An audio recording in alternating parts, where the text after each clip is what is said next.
Bagaimana kiat-kiat kita untuk membela agama yang dibenarkan sesuai dakwah.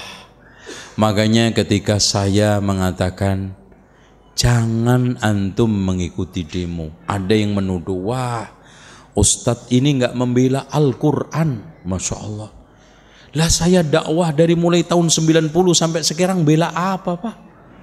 Bela Injil, bela Taurat, bela Al-Quran. Ialah kita ajarkan kepada umat, kita tanamkan kebenaran Al-Quran di tengah umat, kita sebarkan ajarannya. Mas, ketika malaikat menanyakan orang yang ada di alam kubur, setelah berhasil menjawab pertanyaan, malaikat terakhir menanyakan apa? Apa ilmumu tentang itu? Si fulan mukmin menjawab, qara'tu kitaballah, saya membaca kitab Allah, wa amantu bihi, saya mengimaninya, wa saddaqtuhu, saya benarkan.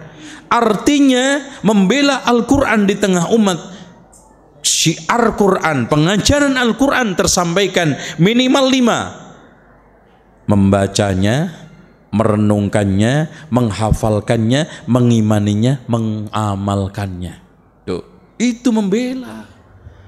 Nah, kalau sekarang kita anti penista, antum baca enggak? Itu baca itu sih grodal gradul, ya lumayan lah grodal gradul, masih dapat pahala 2, pahala 1 untuk grodalnya, 1 gradulnya. Itu karena memang ada hadis Rasulullah, man qara'al Qur'an wa yatata'ta'u fihi wa huwa syakun 'alaihi falahu ajran. Barang siapa yang baca Al-Qur'an terpatah-patah, grodal gradul, kesulitan mendapatkan 2 pahala. Tapi apa enggak lebih baik antum pelajari? Itu membela Al-Qur'an yang benar. Ini modelnya gini loh Pak.